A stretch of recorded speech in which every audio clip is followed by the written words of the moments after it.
Olá, meu nome é Heloísa Gonçalves, eu sou médica hematologista aqui do Hospital Napoleão Laureano e na sessão oncológica dessa semana eu fiquei responsável para falar para vocês sobre linfomas. Então, antes de falar a respeito dessa patologia, vamos falar um pouco a respeito do sistema linfático, onde nós temos o linfócito como a principal célula que vai ter a função primordial de defender o nosso organismo contra infecções. E nós vamos ter os órgãos linfóides primários e os órgãos linfóides secundários. Os órgãos linfóides primários são aqueles onde vão acontecer a maturação celular desses linfócitos. A medula óssea, no caso, ela é responsável pela produção de todos os linfócitos e responsável pela maturação dos linfócitos B, enquanto o timo ele é responsável pela maturação dos linfócitos T. Os órgãos linfóides secundários, que são os gânglios baço e tecido linfóide associado à mucosa, são aqueles órgãos onde os linfócitos eles vão executar a sua função, tá certo, de defesa após a apresentação dos antígenos pelos processos infecciosos. Então, linfomas é um grupo de doenças causado por linfócitos malignos, ou seja, linfócitos que sofreram alterações clonais. Então, esses linfócitos eles vão se proliferar e vão se acumular nos linfonodos, tá certo? Dando esse quadro clínico característico das linfonodopatias. Nós vamos ter dois tipos de linfomas, o linfoma de Hodgkin e o linfoma não Hodgkin. Os linfomas de Hodgkin eles vão corresponder a 1%, tá certo, de todas as neoplasias humanas, e temos observado que a incidência desse tipo de linfoma ele tem ficado estável nos últimos anos. Já os linfomas não Hodgkin eles vão corresponder a 4% de todas as neoplasias, e aqui, diferentemente, a gente vê que essa incidência ela vem aumentando. E quais seriam os motivos para esse aumento de incidência, certo? A gente observa que vem sendo realizado um diagnóstico mais precoce dos linfomas indolentes, que são linfomas que são menos agressivos e antigamente o diagnóstico acabava sendo em um momento mais tardio da evolução da doença, pelo aumento de imunodeprimidos, sejam pacientes infectados pelo HIV ou pacientes submetidos à terapia imunossupressora como os transplantados, e também pelo envelhecimento da população, uma vez que pacientes idosos eles já por si só já aumentam esse risco de desenvolvimento de doenças oncológicas. Então, dos fatores de risco, como já foram falados alguns, nós temos a deficiência do sistema imunológico, temos também o uso de drogas imunossupressoras, infecções virais e bacterianas, que como eu vou falar um pouco adiante, tá certo, tem uma relação bem importante com o desenvolvimento dos linfomas, e também a exposição a agentes químicos e radiação. Então, nessa tabela aqui, tá certo? Nesse quadro, nós podemos ver a relação de alguns agentes infecciosos com alguns tipos específicos de linfoma. Então, vemos que o vírus Epstein-Barr, ele está relacionado com alguns tipos específicos de linfoma, como o linfoma de Burkitt, linfomas associados à AIDS, como é o caso do linfoma primário do sistema nervoso central, linfoma T nasal e os linfomas de Hodgkin. O HTLV1, relacionado à leucemia e linfoma de células T do adulto. O herpes vírus tipo 8 humano, relacionado aos linfomas de efusão primária. O vírus de hepatite C tem uma relação com o linfoma linfoplasmocitoide associado à crioglobulinemia mista tipo 2 e também com o linfoma de zona marginal esplênico. E o H. pylori ele tem uma relação com o linfoma MALT do estômago e a clamídia pistácea com os linfomas MALT de anexos oculares. Então, os linfomas, eles vão acometer principalmente, tá certo, os linfonodos, mas podem acometer outras estruturas aqui como o baço e a medula óssea, principalmente o linfoma de Hodgkin.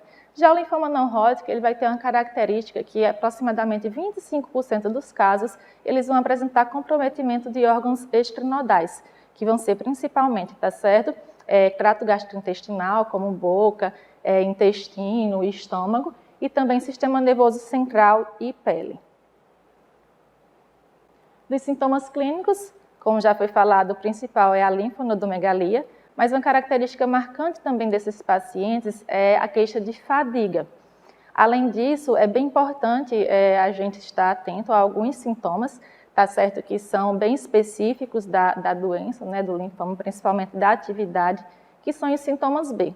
Os sintomas B, nós vamos ter uma febre intermitente, que no caso vai ser aquela febre com uma duração aí mais de 2 semanas, uma perda de peso ponderal, que não é qualquer perda de peso, tem que ser pelo menos 10% do peso corporal do paciente no intervalo de 6 meses, e também a sudorese noturna. Mas então, quando suspeitar de um linfoma, tá certo? É importante lembrar que nem todo linfonodo de tamanho aumentado, ele vai ser um linfoma. Nós vamos ter outras possíveis causas, tá certo, para linfonodomegalias, mas algumas características, elas são mais suspeitas, tá certo, de uma doença linfoproliferativa. E quais são essas? O tamanho, ou seja, um linfonodo com mais de 2 centímetros, é um achado assim importante, tá certo? E esse linfonodo, ele tende a ser firme e indolor. Ou seja, quando a gente tem uma linfonodomegalia dolorosa, na grande maioria das vezes esse paciente ele não vai ser portador de um linfoma. E esse é importante também a gente observar se esse linfonodo ele está relacionado ou não com processos inflamatórios ou infecciosos. Uma vez que durante processos infecciosos, o organismo ele tende a lançar mão de mecanismos de defesa, não é isso? E esses linfócitos eles vão aumentar em número e tamanho de forma reacional. Então, a gente pode ter a linfonodomegalia reacional. E quando esses linfonodos eles estão persistentes também por um tempo mais prolongado, que seja mais do que 4 semanas. Então, falando dos diagnósticos diferenciais, porque é importante lembrar, nem todo linfonodo é linfoma, tá certo, aumentado. Então, nós podemos ver aqui que nós vamos ter várias causas possíveis para linfonodomegalias, tá certo? Desde causas virais, como a gente tem a mononucleose, vírus respiratórios superiores, o HIV, que aqui é bastante importante. Alguns pacientes, eles abrem o diagnóstico, tá certo, com desenvolvimento de linfonodomegalias. A rubéola, algumas infecções bacterianas, como já foi falado, também pode levar a linfonodomegalias reacionais. Infecções fúngicas por micobactérias, como é o caso da tuberculose, que a gente tem a tuberculose ganglionar, que é um diagnóstico diferencial bem marcante também. Infecções por clamídia, espiroquetas, parasitas. As próprias doenças hematológicas, existem outras que também fazem diagnóstico com linfoma, como é o caso das leucemias agudas, principalmente a leucemia linfóide aguda, mas a leucemia mieloide aguda, em algumas situações, elas também podem desenvolver linfonodomegalias. Importante lembrar também, tá certo, que esses linfonodos, eles podem também representar um acometimento secundário de uma neoplasia sólida. Então, esse é um diagnóstico diferencial importante, além da inflamação e outras causas como a sarcoidose. Então, se a gente tem uma suspeita de linfoma, tá certo? Qual é o próximo passo para realizar o diagnóstico? O diagnóstico de linfoma, ele é realizado através da biópsia do linfonodo, tá certo? Então, isso é algo importante. Muitas vezes chegam os pacientes para a gente com linfonodomegalias com a suspeita do linfoma, mas em algumas ocasiões ele nem tem sido encaminhado para o cirurgião, quando isso é muito importante, porque sem o resultado da biópsia a gente não consegue definir, tá certo? Não consegue confirmar, não consegue definir, consequentemente a gente não consegue tratar a doença. Então essa biópsia de linfonodo, ela precisa ser excisional, e isso também é muito importante, ou seja, tem que ser retirada o linfonodo com a sua estrutura completa, tá certo? Geralmente a gente vai à procura do linfonodo de mais fácil acesso, de maior tamanho, tá certo? Que seja mais suspeito, mas é importante que ele seja retirado por inteiro, porque não é só a célula que vai importar para a gente, mas também toda a estrutura, toda a arquitetura daquele linfonodo, ele vai ser importante para a avaliação do patologista, para dar um diagnóstico correto. Então, pela biópsia, a gente vai conseguir classificar, tá certo, os linfomas através da morfologia das células e através da imunohistoquímica. Então, a gente vai conseguir definir qual tipo de tumor, se realmente é um linfoma, tá certo, ou se esse linfonodo trata-se de alguma outra neoplasia. E se for linfoma, uma vez confirmado, a gente definir qual tipo? É um linfoma de Hodgkin? É um linfoma não Hodgkin? E quando ele for, por exemplo, um linfoma não Hodgkin, é um linfoma de células B? É um linfoma de células T? Isso daí vai ser importante também através da imunistoquímica, porque a gente tem vários subtipos de linfoma, né? E mais de 80.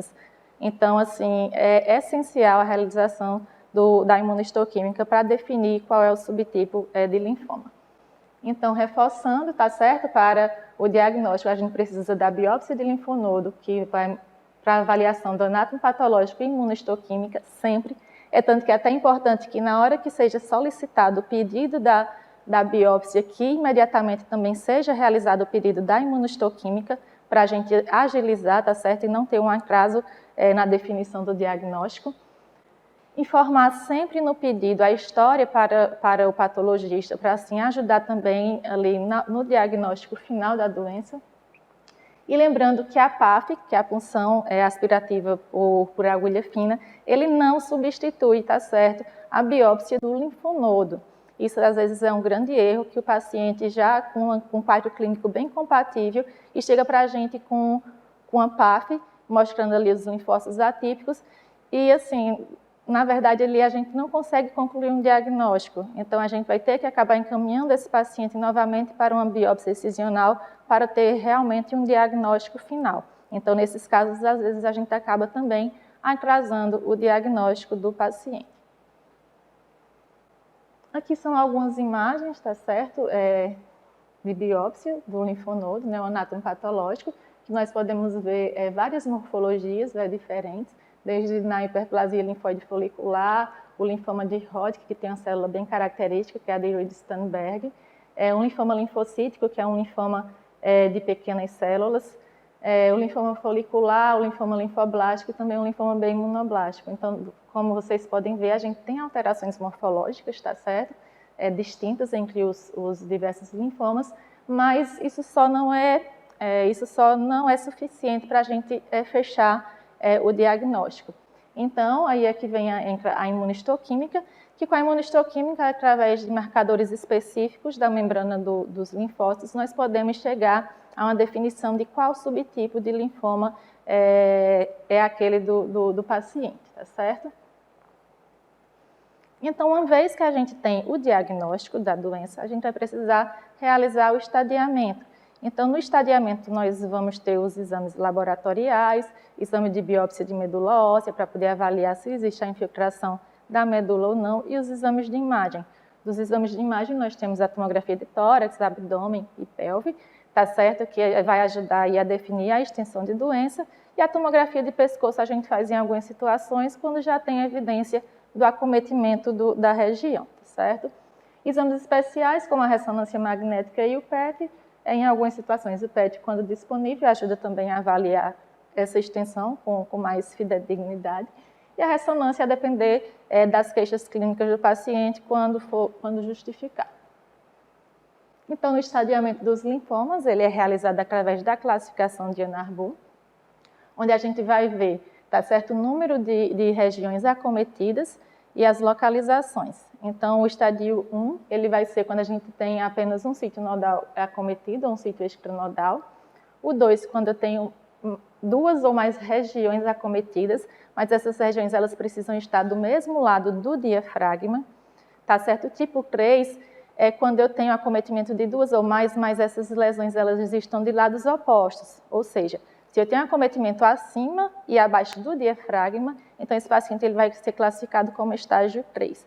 E o estágio 4 é quando a gente tem a presença de doença extranodal, ou seja, doença que está fora dos linfonodos. Além disso, nós temos algumas nomenclaturas especiais que vão definir, por exemplo, se o paciente tem a massa bulk, quando é uma massa com mais de 10 centímetros, ou então que tem ali um volume torácico de 1/3 ou mais do mediastino, quando existe acometimento de baço, e também quando a gente tem a presença ou não dos sintomas B, que foram aqueles sintomas que eu falei para vocês lá atrás. O paciente que tem sintomas B, ele vai ser classificado, vai ter o estadio e o B na frente, quando não, ele é classificado como A. Então, finalizando essa primeira parte, eu vou falar só rapidinho aqui algumas coisas mais específicas sobre cada tipo de linfoma. No caso do linfoma de Hodgkin, ele vai ser caracterizado, tá certo, pela proliferação de uma célula específica, que ela é conhecida como célula de Reed-Sternberg, e ela vai estar imersa em um substrato de células inflamatórias, tá certo? Existe uma relação bem importante desse tipo de linfoma com o genoma do vírus do Epstein-Barr, que vai estar presente em mais de 50% dos casos. Ele vai corresponder ali em torno de 30% de todos os linfomas, tá certo? Existe também uma curva de incidência bimodal, que a gente vai ter um pico de incidência em pacientes adultos jovens até 25 anos e um segundo pico quando os pacientes eles atingem uma idade maior do que 55 anos. E existe também aqui um predomínio do sexo masculino sobre o feminino, na proporção de 2:1. E a classificação do linfoma não Hodgkin, né, que foi pela Organização Mundial de Saúde, ele vai classificar o linfoma de Hodgkin no tipo clássico e no tipo predomínio linfocítico nodular. O linfoma de Hodgkin clássico, ele é o mais comum, corresponde a 95% de todos os casos, e ele pode ainda ser subdividido em 4 tipos, tá certo? Que é o linfoma de Hodgkin esclerose nodular, que vai compreender aí em torno de 70% dos casos, o de celularidade mista, correspondendo a 20% dos casos, e depressão linfocitária 5%, e o de rico em linfócitos também 5%. E o linfoma de Hodgkin predomínio linfocítico nodular, que vai corresponder ao restante dos linfomas de Hodgkin, que são 5% no total. Então, aqui é uma imagem anatomopatológica do linfoma de Hodgkin, que mostra as células de Reed-Sternberg, que é bem, digamos assim, bem conhecida no termo médico, que a gente fala que é como se fossem as células com olhos de coruja. E o quadro clínico do linfoma de Hodgkin vão ser, principalmente as linfonodomegalias, como em todo linfoma, e a gente vai observar esse aumento assimétrico, indolor à palpação, são linfonodos que são firmes. As regiões mais acometidas vai ser principalmente a região cervical, em torno de 60% a 70%, seguida pelas regiões axilares e inguinais. Esses linfonodos eles podem apresentar flutuação em seu tamanho, podem apresentar dor após ingestão de álcool. E é importante aqui também, no linfoma de Hodgkin, que eles podem apresentar em até 10% dos casos comprometimento do mediastino. Ou seja, alguns pacientes eles vão apresentar com uma massa mediastinal. Essa massa mediastinal, em algumas situações, ela pode ser uma massa Buch, que é uma massa de grande tamanho, tá certo? Em situações mais graves, a gente pode até ver pacientes que podem apresentar insuficiência respiratória, porque essa massa vai comprimir vias aéreas, e outras complicações também, por exemplo, como a síndrome de veia cava superior. Esplenomegalia, a gente vai ver em 50% dos casos, sintomas constitucionais sistêmicos, em 1/3 dos casos, que vai ser aquela questão de febre, sudorese, o prurido também é uma alteração comum que a gente costuma ver no linfoma de Hodgkin. E o envolvimento hepático da medula óssea, eles vão ser mais incomum.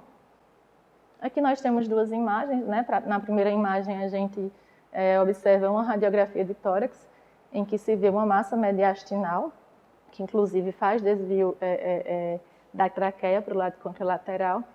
E aqui na segunda imagem é um jovem com linfonodomegalia cervical.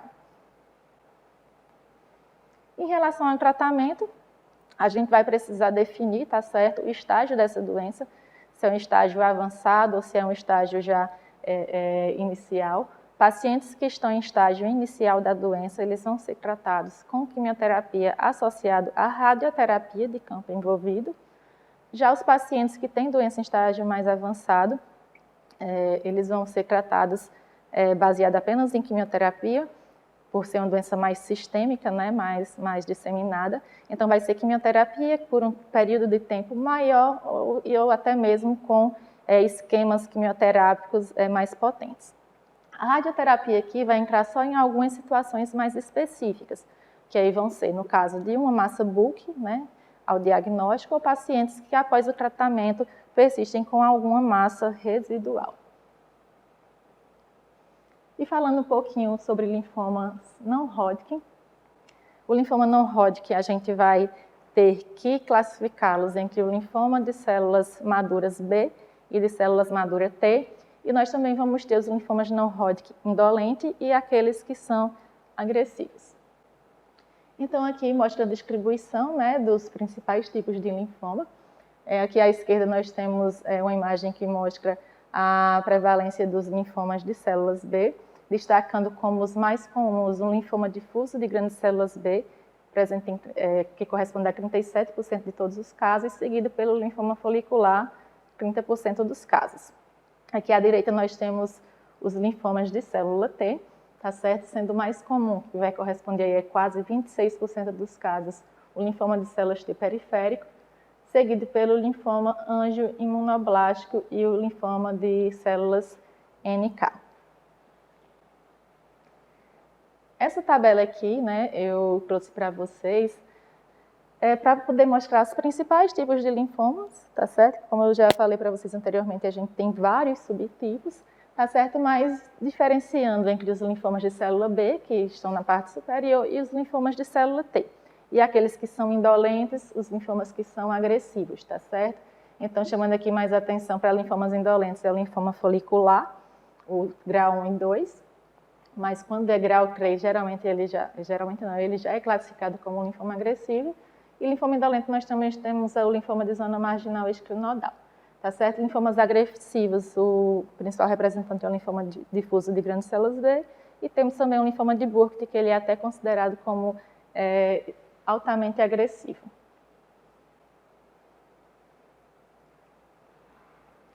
O quadro clínico dos linfomas não-Hodgkin, nós vamos ter sintomas constitucionais, as linfonodomegalias também, que geralmente são indolores e de uma forma mais disseminada do que a gente costuma observar no linfoma de Hodgkin.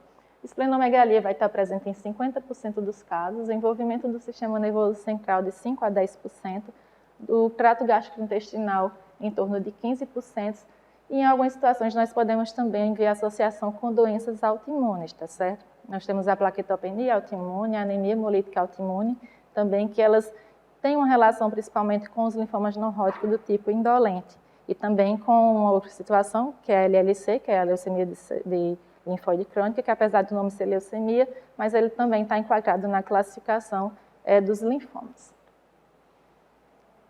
Então, aqui são algumas imagens, tá certo, que mostram as linfonodomegalias no linfoma não-Hodgkin. Aqui a gente vê uma linfonodomegalia submandibular, axilar. Aqui embaixo a gente vê uma supraclavicular. E essa imagem aqui, né, mais à direita, a gente vê um linfoma cutâneo. Esse é um linfoma de células T, que é a micose fungoide, tá certo? É interessante, né, observar que esses pacientes, em algumas situações, eles vão ter comprometimento apenas de pele, e isso, em certas ocasiões, acaba levando a uma demora para o diagnóstico. Então, vem se retardando, o paciente vai passando por outros médicos, né, e não levanta-se a hipótese do linfoma, então vai tentando terapia com outras modalidades de tratamento e a doença avançando. Então, o diagnóstico aqui, mais uma vez, é por biópsia. Então, é necessário fazer uma biópsia das lesões cutâneas para poder definir o diagnóstico e, assim, a gente ter condições de realizar o tratamento específico.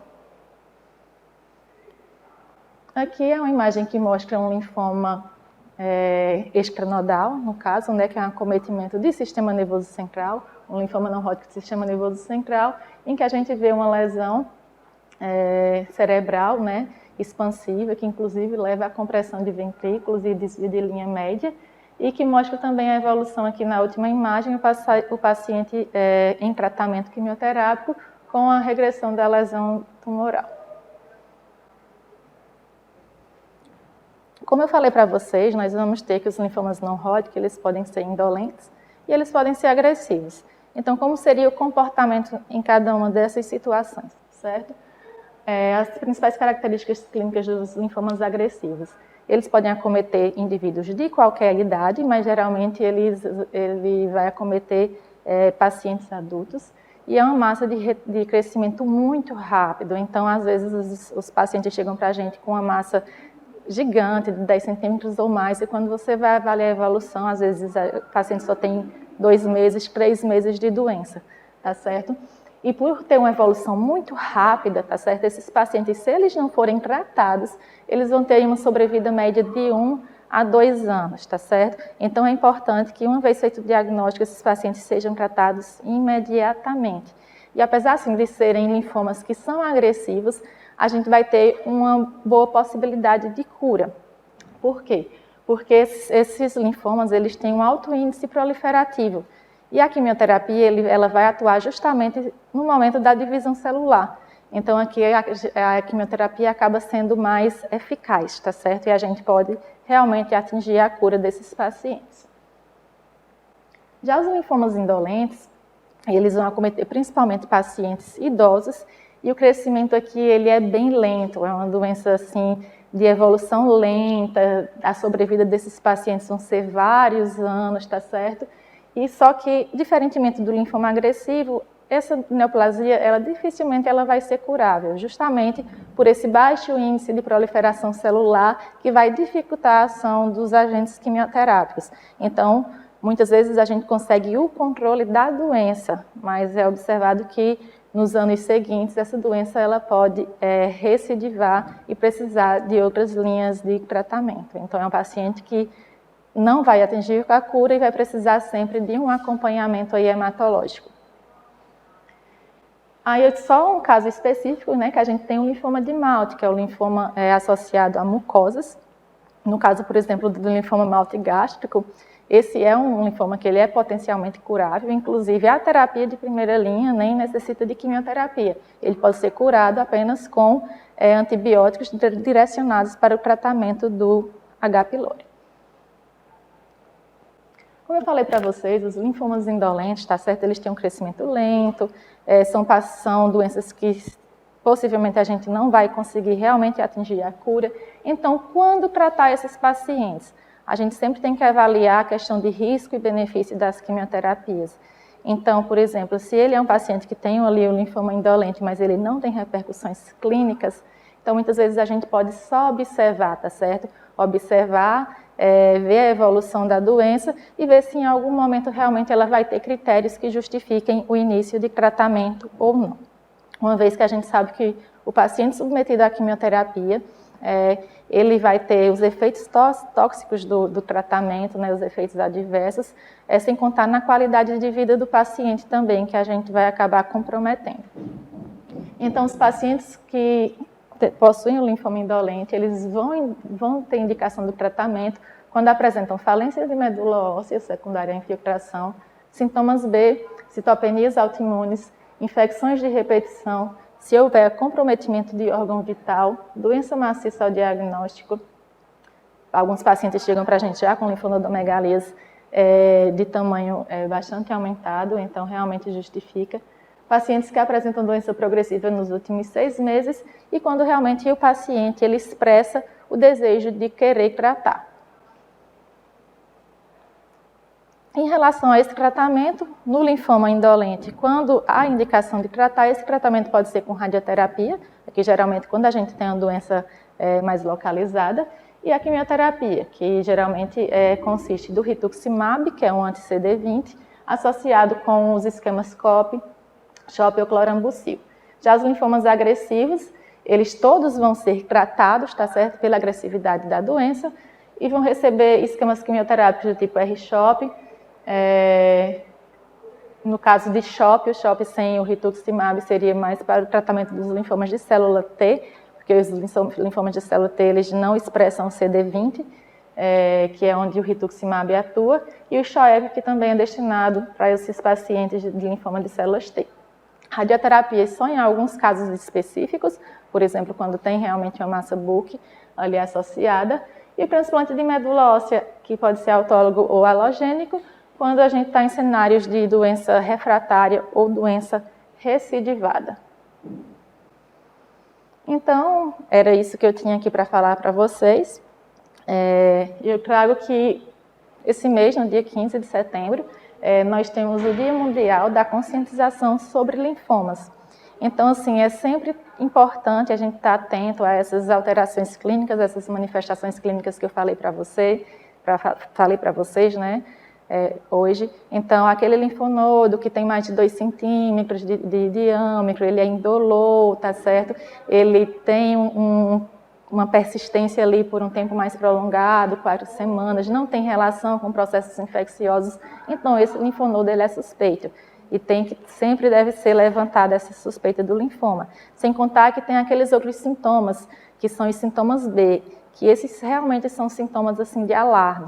Então, o paciente que tem febre, que tem perda ponderal, tá certo? Que tem acidorese, provavelmente esse linfonodo ele não vai ser um linfonodo reacional, não vai ser um linfonodo do bem. Então, justifica uma investigação mais detalhada. E assim, chamar a atenção também que o linfoma, ela não é uma doença que é prevenível. Então, por isso que é importante estar alerta a esses sinais. Para quê? Para que a gente possa fazer um diagnóstico precoce e assim a gente conseguir também ter mais sucesso no tratamento dos nossos pacientes. É isso, obrigada.